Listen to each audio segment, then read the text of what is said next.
Bienvenue dans le thème des canaux de communication. Dans ce thème, nous verrons pourquoi la communication est importante dans le leadership et quelles sont les compétences en communication pour les dirigeants. Ensuite, nous aborderons les catégories, les modèles et les canaux de communication. Enfin, nous présenterons un exemple de réseau de communication et quelques conclusions. Pourquoi la communication est-elle importante dans le leadership? Parce qu'il ne s'agit pas seulement de parler. La communication est le fondement d'un leadership efficace et du travail scientifique. Dans ce module, nous explorerons le rôle essentiel que joue la communication dans la transmission d'informations, l'établissement de relations, l'orientation des décisions et la réalisation d'objectifs. Les grands leaders s'appuient sur leur capacité à communiquer de manière claire, persuasive et stratégique. Notre premier objectif est de comprendre comment la communication permet le leadership. Le leadership, ce n'est pas seulement prendre des décisions, c'est aussi aligner les gens, motiver les équipes et naviguer dans l'incertitude. Rien de tout cela n'est possible sans une communication cohérente, précise et opportune. Ensuite, nous nous pencherons sur la science de la communication.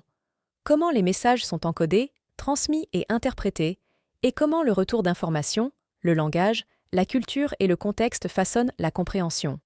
Troisièmement, vous apprendrez à choisir les bons canaux de communication en fonction de la complexité du message, de l'urgence et de l'audience. Enfin, nous irons plus loin en appliquant ces principes à des défis concrets en matière de leadership dans le secteur de la viticulture, de la coordination des vendanges à la logistique de la chaîne d'approvisionnement, en passant par le marketing et la direction d'équipe. Enfin, vous en viendrez à considérer la communication non pas comme une compétence non technique, mais comme une fonction stratégique, scientifique et essentielle du leadership. Commençons par le commencement. Pourquoi la communication est-elle si importante dans le leadership? Pour répondre à cette question, nous devons commencer par comprendre ce qu'est réellement le leadership. Le leadership est la capacité d'influencer, de motiver et de permettre aux autres de contribuer au succès d'une équipe ou d'une organisation. Dans les conseils d'administration des entreprises, comme dans les exploitations agricoles, le leadership consiste à guider les gens dans la complexité, à gérer les ressources et à prendre des décisions éclairées dans des environnements en constante évolution. Dans les organisations, le leadership se concentre sur la planification stratégique, l'innovation et la gestion du changement. On attend des dirigeants qu'ils alignent les équipes sur une vision commune, qu'ils fixent des objectifs clairs et qu'ils instaurent une culture de la responsabilité et de l'adaptabilité. Mais dans l'agriculture, et en particulier dans la viticulture, le leadership a un rythme différent. Ici, les dirigeants gèrent à la main-d'œuvre saisonnière, répondent aux défis environnementaux imprévisibles et coordonnent les exigences techniques, réglementaires et commerciales. Que ce soit dans un bureau ou dans un vignoble, le leadership consiste à permettre aux autres d'agir avec clarté, dans un but précis et en partageant les responsabilités. Et la clé pour y parvenir? La communication. Parce que la communication n'est pas seulement un outil, c'est le mécanisme central par lequel le leadership s'exerce. Parlons maintenant du lien entre la communication et le leadership, car les deux sont inséparables. Un leadership efficace dépend d'une communication efficace. Les dirigeants ne travaillent pas seuls. Leur réussite dépend de leur capacité à partager une vision, à aligner les équipes et à influencer les autres vers des objectifs communs. La communication est le mécanisme par lequel le leadership prend vie. Mais la communication en matière de leadership va au-delà de la simple transmission d'un message. Elle implique une écoute active, des signaux non-verbaux, l'adaptation à différents publics et l'ouverture au feedback. Cela est particulièrement vrai dans des environnements dynamiques comme l'agriculture et la viticulture, où les décisions sont prises sous pression et où la clarté est essentielle. Dans ces contextes, la communication n'est pas un plus. C'est une fonction centrale du leadership. Et plus qu'une simple transmission du message, une bonne communication crée une sécurité psychologique.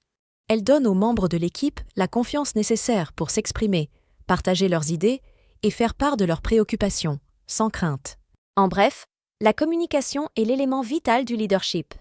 Elle est à l'origine de toutes les fonctions essentielles, de la définition des orientations à la résolution des conflits, en passant par l'instauration de la confiance et de la cohésion au sein de votre équipe.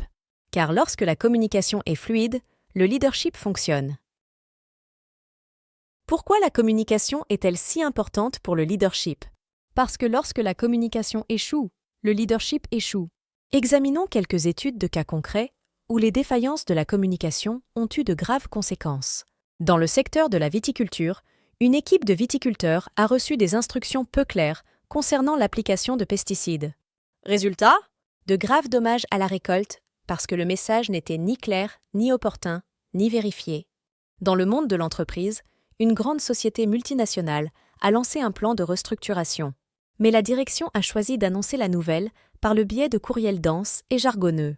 Sans contexte émotionnel, sans clarté et sans possibilité de retour d'information, les employés se sont sentis désorientés, déconnectés et réfractaires au changement.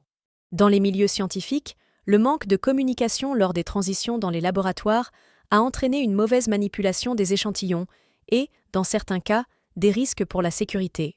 Pourquoi? Parce que les rôles et les responsabilités n'ont pas été clairement communiqués ou confirmés. Quel est le point commun entre tous ces cas? Un manque de compréhension commune. L'incapacité à adapter le message au support et au public. Et surtout, des dirigeants qui partent du principe que le fait de dire quelque chose signifie qu'il a été compris. Or, le leadership ne consiste pas seulement à parler, mais aussi à s'assurer que ce qui est dit est reçu, compris et suivi des faits. C'est le pouvoir et la responsabilité d'une véritable communication dans le leadership. Parlons d'autre chose. Qu'est-ce qui est au cœur d'un grand leadership? La confiance. La confiance est la pierre angulaire du leadership, et la communication est l'outil qui la construit, la maintient ou la brise. Les dirigeants crédibles ne sont pas seulement compétents, ils sont perçus comme authentiques, cohérents et réactifs. La véritable crédibilité repose sur 3 piliers. La compétence, la capacité à prendre des décisions judicieuses et éclairées. L'honnêteté, être transparent et sincère. Empathie, la capacité de comprendre et de s'adapter au point de vue d'autrui. Mais voici la vérité. La confiance ne se construit pas en une seule conversation. Elle se construit au fil du temps, grâce à une communication claire, respectueuse et cohérente. Les dirigeants qui changent constamment de message, qui esquivent les conversations difficiles ou qui ne respectent pas leurs engagements, ils sont rapidement considérés comme peu fiables. Et il ne s'agit pas seulement de ce que vous dites, mais aussi de la manière dont vous le dites.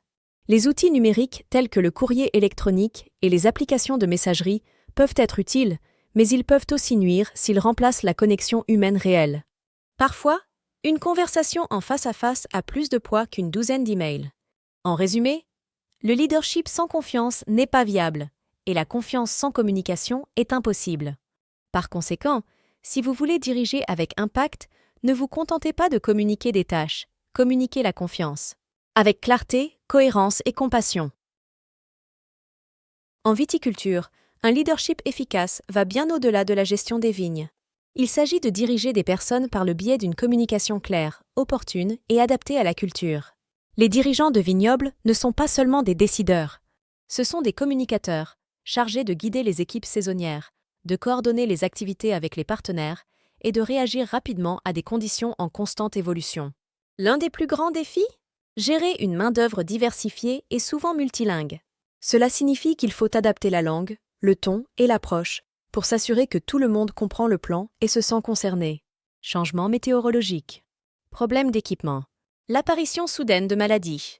Lorsque ces problèmes surviennent, les dirigeants doivent communiquer rapidement et clairement afin que les équipes restent alignées et que les opérations se déroulent sans heurts. Mais la communication dans les vignobles n'est pas seulement interne. Les dirigeants doivent également représenter leurs opérations à l'extérieur en rendant compte aux partenaires viticoles, aux organismes de réglementation et aux investisseurs avec clarté et crédibilité.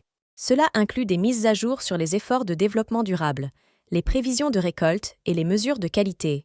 Et n'oublions pas le moral des troupes.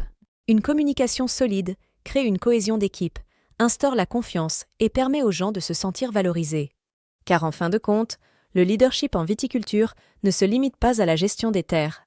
Il s'agit de diriger des personnes avec des mots, une présence et un objectif.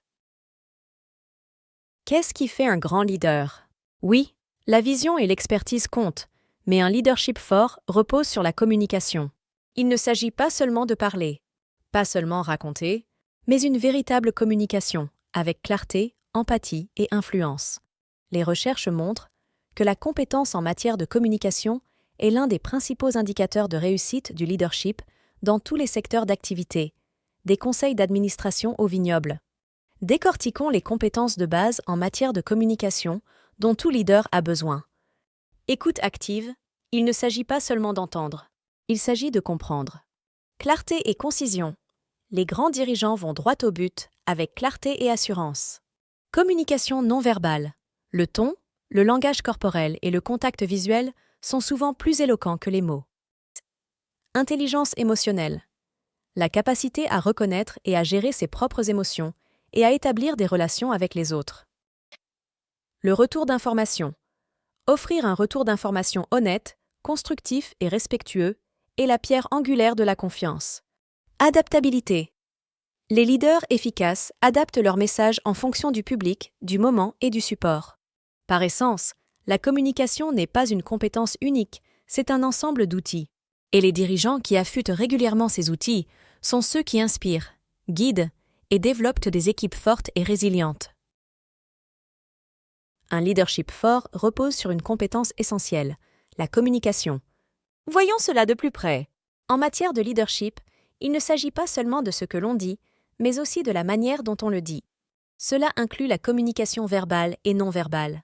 La communication verbale, comme les briefings, les courriels et les conversations, doit être claire, concise et orientée vers un but précis. Mais les indices non verbaux, comme la posture, le ton, les expressions faciales, ont souvent un poids émotionnel encore plus important. Lorsque vos paroles et votre langage corporel ne sont pas en phase, la confiance peut être rompue.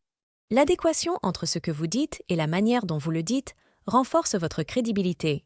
Un décalage crée de la confusion, de la méfiance et un désengagement. Parlons maintenant de la prise de décision sous pression, particulièrement pertinente dans la viticulture, où les dirigeants sont confrontés à des crises telles que des épisodes de gel ou des épidémies de ravageurs.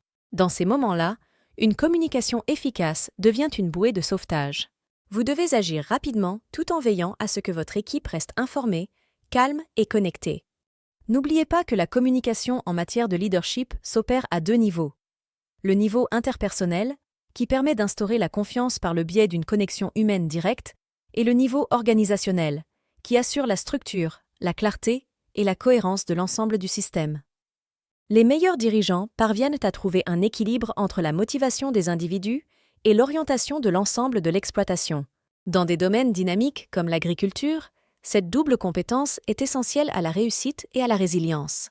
Ainsi, que vous soyez dans une salle de conférence ou dans un vignoble, la communication est votre outil de leadership le plus puissant. Utilisez-le à bon escient. En tant que leader, la façon dont vous communiquez est tout aussi importante que ce que vous communiquez. Dans la direction d'une organisation comme dans l'agriculture, le moment et le mode de communication peuvent déterminer si votre message aboutira ou non. Examinons deux catégories clés. La communication synchrone signifie une interaction en temps réel. Cela se produit lorsque tous les participants sont engagés au même moment. Exemple, conversation en face à face, appel téléphonique, vidéoconférence ou réunion d'équipe rapide. Les méthodes synchrones sont idéales lorsque le temps est compté, que les décisions sont complexes ou que le dialogue est essentiel. La communication asynchrone, en revanche, permet la flexibilité et la réflexion. Il y a un délai entre le moment où un message est envoyé et celui où il est reçu. Pensez aux courriels, aux applications de tâches, aux messages textuels, aux documents partagés ou aux avis sur le terrain. Ces outils sont utiles lorsque vous devez documenter des procédures, partager des mises à jour ou communiquer à travers des fuseaux horaires ou des équipes tournantes. Comment choisir? Posez-vous la question, est-ce urgent? A-t-elle besoin d'une clarification immédiate? Si oui, optez pour la synchronisation. Si ce n'est pas le cas, optez pour l'asynchronisme afin de laisser la place à des réponses réfléchies. Les dirigeants intelligents adaptent leur message au moment, en choisissant le bon outil, au bon moment, pour que les opérations restent claires, réactives et alignées. Parce qu'en matière de leadership, le timing ne fait pas tout, mais il fait souvent la différence. Dans le modèle de communication de Shannon Weaver, tout commence par la source d'information, c'est-à-dire la personne qui crée le message, comme un chef de culture qui donne des instructions pour les vendanges. Ensuite, l'émetteur encode ce message dans un signal, en parlant, en écrivant ou en envoyant un texte. Le message passe par un canal, radio, conversation en face à face ou courrier électronique. Il parvient ensuite au récepteur, qui le décode. Le message arrive enfin à sa destination, c'est-à-dire au public visé, par exemple les travailleurs de la vigne ou une équipe. Mais il y a un problème, le bruit. Il s'agit de tout ce qui interfère avec le message, comme un mauvais signal téléphonique, des barrières linguistiques ou même des machines bruyantes. La compréhension de ce modèle aide les dirigeants à communiquer avec plus de clarté et moins de malentendus. Le modèle de communication SMCR de Berlot commence par la source, la personne ou le groupe qui envoie le message. Leur efficacité dépend de 5 éléments: les compétences en matière de communication, les attitudes, les connaissances, le système social et la culture. Vient ensuite le message, qui comprend le contenu réel, le code ou le langage utilisé, et le traitement, c'est-à-dire le style de transmission. Le message passe ensuite par un canal. Il peut s'agir de mots parlés, de visuels, de signes écrits, ou même des 5 sens. Enfin, nous avons le récepteur, la personne ou le groupe qui interprète le message. Tout comme la source, ses attitudes, ses compétences, ses connaissances et son contexte culturel déterminent la manière dont le message est compris. Le modèle SMCR nous rappelle qu'une communication réussie repose sur bien plus que des mots.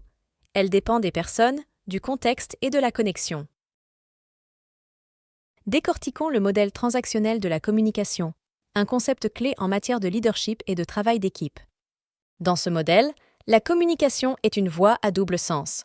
Les deux personnes jouent le rôle d'émetteur et de récepteur en même temps, créant ainsi une boucle continue d'interaction.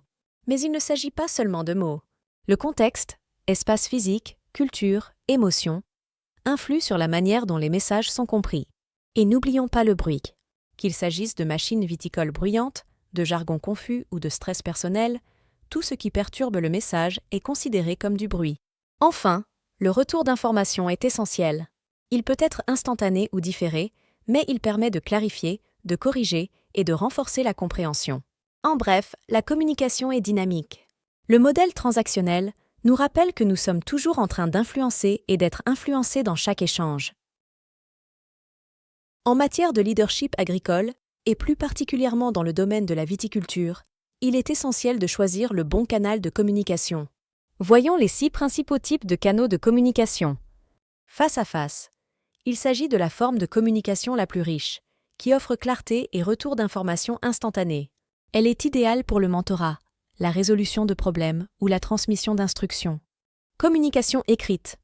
Les manuels, les notes de service et les carnets de bord permettent de documenter les procédures et de s'assurer que les politiques sont respectées. Cette forme de communication est fiable, mais elle peut être retardée et dépend de l'alphabétisation. Communication numérique. Les outils tels que le courrier électronique, les applications mobiles et les plateformes telles que WhatsApp permettent d'envoyer des messages rapides et traçables à toutes les équipes, même dans les zones reculées. La radio. Dans les grands espaces ruraux où les signaux mobiles tombent, la radio fournit des mises à jour instantanées, en particulier pour les urgences et la coordination sur le terrain. Aide visuelle.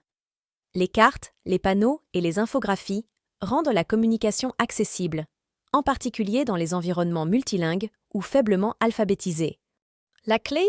Choisir le bon canal en fonction de l'urgence, de la clarté et de votre public. En effet, en matière de leadership, la manière dont vous transmettez le message est tout aussi importante que le message lui-même. Parlons maintenant de l'une des décisions les plus importantes qu'un dirigeant puisse prendre, le choix du bon canal de communication.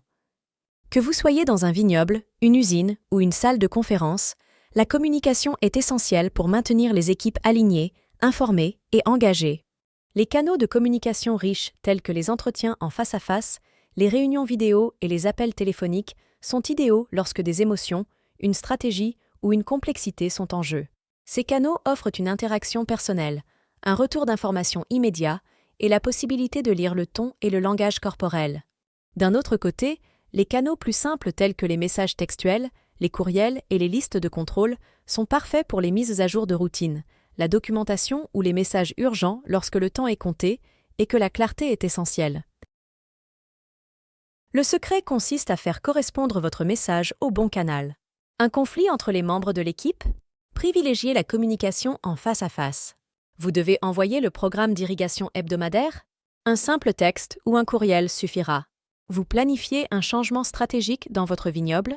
La vidéoconférence permet d'obtenir l'adhésion de tous les membres de l'équipe. L'efficacité du leadership dépend de la qualité de la communication, et les dirigeants avisés choisissent leurs canaux avec intention. Dans le domaine de la viticulture, un leadership efficace ne se limite pas à ce que vous communiquez. Il s'agit aussi de savoir comment et quand vous le faites. Voyons cela en détail. Premièrement, la complexité du message. Lorsque le message est complexe, qu'il s'agisse d'un changement de stratégie viticole, d'un problème de sécurité ou d'une épidémie, vous avez besoin de nombreux canaux de communication. Pensez à des réunions en face à face, des appels téléphoniques, des appels vidéo ou même des démonstrations en direct. Ces canaux permettent pour des explications, un retour d'information et une connexion émotionnelle. Mais tous les messages n'ont pas besoin d'être aussi détaillés. De simples mises à jour, comme les horaires de travail ou les avis de livraison de produits chimiques. Il est préférable de les envoyer par des canaux plus simples, tels que des messages textuels, des courriels ou des bulletins imprimés. Deuxièmement, l'urgence du message. Certaines situations exigent une attention immédiate, comme une alerte soudaine au gel, une panne d'équipement ou une pénurie de main-d'œuvre pendant la récolte. Dans ce cas, privilégiez la communication instantanée, appel radio, message direct ou alerte en personne. Si le message n'est pas urgent, comme les discussions budgétaires annuelles ou les changements de politique, vous pouvez utiliser des canaux plus lents. Planifiez une réunion, envoyez un mémo ou affichez le message sur un tableau partagé. L'essentiel est de faire correspondre votre canal à la complexité et à l'urgence du message. C'est ainsi que l'on dirige efficacement dans le vignoble, en communiquant de manière claire, opportune et intentionnelle. Dans l'agriculture moderne, et en particulier dans la viticulture, les canaux de communication numérique jouent un rôle de plus en plus important dans la direction et la coordination. Commençons par les avantages. Tout d'abord, la communication en temps réel. Des outils tels que les applications mobiles, les discussions de groupe et les alertes numériques permettent aux équipes de réagir instantanément aux changements, qu'il s'agisse d'un changement météorologique ou d'un ajustement des horaires. Deuxièmement, ils améliorent la coordination. De la planification des récoltes aux applications chimiques, les systèmes numériques permettent à tout le monde d'être sur la même longueur d'onde. Troisièmement, les plateformes numériques favorisent pour la prise de décision fondée sur les données. Qu'il s'agisse de surveiller l'humidité du sol ou de suivre les heures de travail, les dirigeants peuvent qu'en faire des choix plus intelligents et plus rapides. Et bien sûr, l'évolutivité. Vous pouvez toucher de nombreuses personnes à la fois, dans différents lieux ou fuseaux horaires. Mais les outils numériques ne sont pas parfaits. Examinons-en les limites. Il y a la fracture numérique. Tous les membres de l'équipe ne sont pas forcément au fait de la technologie ou ne disposent pas d'un accès fiable. Ensuite, la surcharge d'informations. Un trop grand nombre de messages peut conduire à des instructions manquées ou à l'épuisement. La communication numérique peut sembler impersonnelle. Elle peut manquer de ton, de contexte ou de connexion émotionnelle. Enfin, la dépendance à l'égard de la technologie. Si le système est défaillant, le message l'est aussi. Que peuvent donc faire les dirigeants de vignobles? Former leur équipe. Développer la culture numérique pour que chacun se sente à l'aise dans l'utilisation des outils. Faire preuve de stratégie. Utiliser les plateformes numériques pour les mises à jour de routine, mais lorsque le message est complexe ou sensible, parlez-en face à face ou par téléphone. Superposez vos communications. Renforcez les messages clés par le biais de plusieurs canaux. Ne vous contentez pas d'un seul. En bref, les outils numériques sont puissants, mais les dirigeants avisés savent quand et comment les utiliser. Dans toute organisation, et en particulier dans l'agriculture et la viticulture, les réseaux de communication sont essentiels. Mais de quoi s'agit-il? Un réseau de communication est le modèle d'interaction et de flux de messages entre les membres d'une équipe. Il détermine la manière dont les informations sont partagées, dont les décisions sont prises et dont la collaboration se déroule sur le terrain. Examinons les 3 types les plus courants. Les réseaux en roue, en chaîne et tous canaux, et leur impact sur le leadership et les performances de l'équipe. Tout d'abord, le réseau à roue. Toute la communication passe par une figure centrale, généralement un leader ou un manager. Les membres de l'équipe ne se parlent pas directement. Ce modèle assure une autorité claire, des décisions rapides, et est parfait pour les équipes axées sur les tâches, comme les travailleurs de la vigne pendant les vendanges. Mais il présente des inconvénients. Il peut créer des goulots d'étranglement, surcharger le chef et limiter la collaboration et l'innovation. Le réseau en chaîne est le suivant. Ici, l'information circule en séquence d'une personne à l'autre, comme une chaîne de commandement. Cette configuration offre un ordre clair et fonctionne bien pour les grandes équipes dont les rôles sont définis. Toutefois, si la rapidité est essentielle, elle peut s'avérer insuffisante. Les messages peuvent être retardés ou déformés lorsqu'ils passent par plusieurs personnes. Enfin, le réseau tous canaux. C'est l'approche la plus décentralisée. Tout le monde peut parler à tout le monde. Cela favorise une forte collaboration, un leadership partagé, et est idéal pour les scénarios complexes ou en évolution rapide, comme la gestion de crise dans la viticulture. Mais attention, cela peut aussi entraîner de la confusion, une surcharge d'informations et un manque d'orientation claire. Alors, que faut-il en retenir? Différents réseaux répondent à des besoins différents. Utilisez le réseau de la roue pour une direction claire et des décisions rapides. Le réseau en chaîne est idéal pour l'ordre et la structure. Enfin, le réseau tout canaux est idéal lorsque la flexibilité, la rapidité et le travail d'équipe sont essentiels. En viticulture, le choix de la bonne structure de communication peut aider votre équipe à prospérer à chaque saison et à chaque défi. Bienvenue dans la dernière partie de notre module sur le leadership et la communication dans la viticulture. Prenons un moment pour réfléchir aux enseignements les plus importants sur le leadership et la communication dans la viticulture. D'abord et avant tout, la communication est au cœur d'un leadership efficace. Dans les petites vignobles, comme dans les grandes exploitations viticoles, les dirigeants doivent communiquer clairement et constamment les objectifs pour garantir le succès. Les grands dirigeants adaptent leur style de communication à l'urgence et à la complexité de la situation, qu'il s'agisse de la gestion courante d'un vignoble ou de la réponse à des crises telles que l'apparition de ravageurs ou des conditions météorologiques difficiles. La compréhension des modèles de communication tels que Shannon Weaver ou le modèle transactionnel aide les dirigeants à identifier les obstacles et à améliorer la façon dont les messages sont envoyés et reçus. La technologie a transformé la communication dans la viticulture. Les outils numériques permettent de prendre des décisions en temps réel et de collaborer à distance. Mais n'oubliez pas qu'ils doivent être utilisés à bon escient pour éviter les surcharges ou les erreurs de communication. Voyons maintenant les principaux enseignements de la communication en action. Les dirigeants doivent également choisir le bon réseau de communication. Utilisez des réseaux à roues pour le contrôle et la structure, et des réseaux à tous les canaux pour favoriser la collaboration, en particulier lors d'événements complexes. Un leadership efficace exige de la flexibilité. Au quotidien, la communication structurée fonctionne bien, mais en cas de crise, il faut être rapide, transparent et engageant. Enfin, l'instauration d'une culture de communication ouverte responsabilise les équipes. Lorsque les gens se sentent en sécurité pour s'exprimer, partager leurs commentaires et suggérer des idées, l'ensemble de l'opération devient plus résiliente. Et en temps de crise, la communication peut faire ou défaire votre réponse. Les dirigeants doivent veiller à ce que des informations précises circulent rapidement et clairement à tous les niveaux. Une bonne communication n'est pas seulement une compétence non technique, c'est un élément essentiel du leadership.